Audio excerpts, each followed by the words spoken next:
اور number 3 note کیجئے، اسی مرحلے پر آپ نے اپنے انقلاب کے بین الاقوامی مرحلے کا آغاز کر دیا۔ یہ نقطہ بہت اہم ہے، بہت اہم ہے، بہت اہم ہے۔ انقلابی جدوجہد کا خاصہ یہ ہوتا ہے کہ وہ ابتداً کسی ایک جگہ پر کنسنٹریٹ کرتی ہے،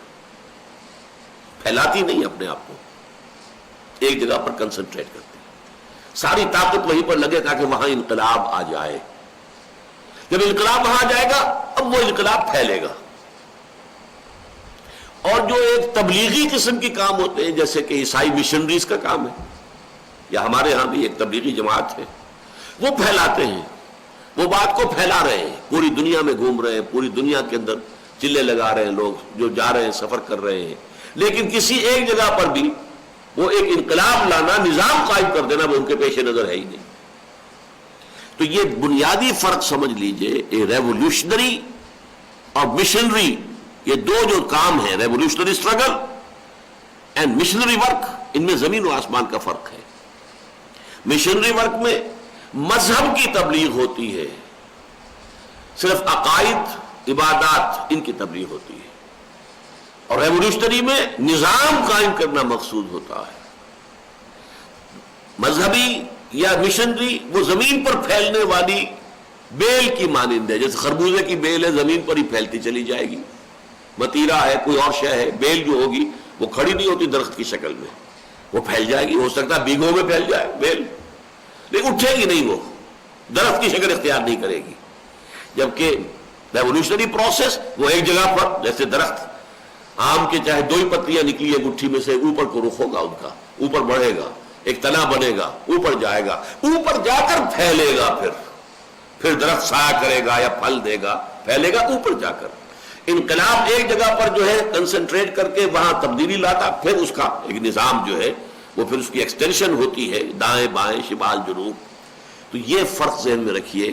حضور نے آغاز سے اپنی دعوت کو بین الاقوامی نہیں بنایا،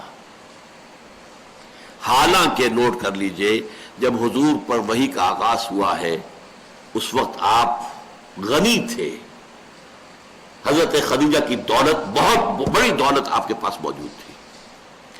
آپ جو ہے مشنری جو ہے اپنے بھیج سکتے تھے، ایمسریز جن کو کہا جاتا ہے، آپ اپنے سفیر بھیجتے، خطوط لکھ کر بھیج دیتے، ہرقل کو بھیج دیتے، کسرا کو بھیج دیتے، نجاشی کو بھیج دیتے، بقوقس کو بھیج دیتے، کر سکتے تھے، میں اللہ کا رسول ہوں، مجھ پر ایمان لاؤ، نہیں کیا، قطعاً نہیں کیا۔ بلکہ جو حضرات گئے ہیں ایبیسینیا میں، حبشہ میں، ہجرت حبشہ جو ہوئی تھی، انہوں نے بھی وہاں جا کر تبلیغ کا کام نہیں کیا، بس وہاں جا کر پناہ لی ہے، آرام سے وہاں رہے ہیں، تبلیغ کا کام نہیں کیا۔ یہ نوٹ کر لیجئے، اس لیے کہ انقلابی جدوجہد جب تک کہ کسی ایک جگہ پر کامیاب نہ ہو جائے وہ اسے انٹرنیشنلائز نہیں کرتے، بلکہ اس میں نقصان ہو جاتا ہے۔ اگر آغاز ہی سے پتہ چل گیا ہوتا قیصر روم کو کہ یہ کیا دعوت ہے جو مکے کے اندر جو ہے، یہ خدمت جو ہو رہی ہے یہ کیا ہے اور اس کے کانسیکوینسز کیا ہو سکتے ہیں،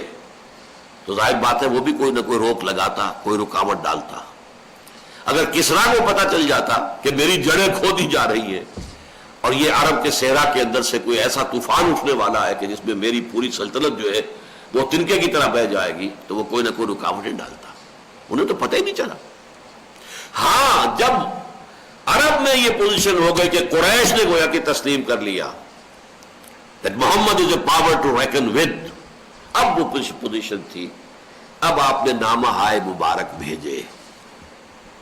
قیصر کے نام، دہیا کلبی رضی اللہ تعالی عنہ خط لے کر گئے کسرا ایمپرر، ایرانین ایمپرر کے پاس، بقوقس شاہ مصر کے پاس، نیگوس، اس لیے کہ وہ نجاشی فوت ہو چکے تھے جو ایمان لے آئے تھے، اب جو اور تھا وہ مسلم نہیں تھا، مومن نہیں تھا، اور جو آس پاس کے بحرین وغیرہ ان سب کے چاروں طرف جو جزیرہ نما عرب کے چاروں طرف جو چھوٹے بڑے بادشاہ تھے، جو چھوٹے بڑے نظام تھے، مصر میں بادشاہت نہیں تھی، پیٹریارک تھا، ایک نیم مذہبی حکومت تھی، مقوقس جو ہے وہ گویا کہ وہاں کا حکمران تھا۔ بہرحال ان سب کو آپ نے خطوط بھیجے، کب؟ سن 7 ہجری میں، صلح حدیبیہ کے بعد، گویا کہ اندرون ملک انقلاب کی تکمیل بس آخری مرحلے میں داخل ہو چکی ہے، اس لیے کہ سن 8 میں اب آپ نے پوری اپنی قوت کے ساتھ 10,000 صحابہ، ذرا اندازہ کیجئے 2 سال پہلے آپ عمرے کے لیے گئے تو 1400 یا 1800 تھے، اب اس عرصے میں صلح کی وجہ سے جو موقع ملا ہے اور جو دعوت پھیلی ہے، جو تبلیغ ہوئی ہے، اس کے نتیجے میں اب 10,000 صحابہ کی فوج جو ہے وہ حضور کے ساتھ ہے، اور مکہ جو ہے فتح ہو گیا بغیر لڑائی بڑائی کے۔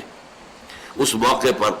چونکہ ابو سفیان کو بھی یہ معلوم تھا کہ اب ہمارے اندر یہ جان نہیں ہے، طاقت نہیں ہے، ہم مقابلہ نہیں کر سکتے محمد کا صلی اللہ علیہ وسلم، تو صلح توڑی تھی انہوں نے اور ان کے ساتھیوں نے۔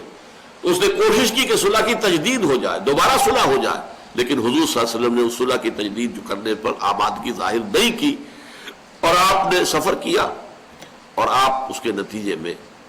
یہ 10 رمضان مبارک، 1 ہفتہ کم 6 برس، 17 رمضان سن 2 ہجری غزوہ بدر، beginning of the 6th and the final stage of the revolutionary process of Muhammad صلی اللہ علیہ وسلم، armed conflict، اور 10 رمضان المبارک سن 8 ہجری میں مکہ فتح ہو، اس کے بعد طائف، اس کے بعد حنین، یہ تو گویا کہ زمین میں ہے۔ فتح مکہ کے بعد گویا کہ اندرون جزیرہ نماء عرب جاء الحق وذاق الباطل ان الباطل کان زہوقا۔ اس کے بعد جو ہے اگلا مرحلہ وہ در حقیقت اس کی بیرون جزیرہ نماء عرب جو توسیع ہے اس کا ہے 7واں اور آخری مرحلہ، اس پر انشاءاللہ آئندہ نشست میں گفتگو ہوگی۔ اقول قولی ھذا واستغفر اللہ لی ولکم ولسائر المسلمین والمسلمات۔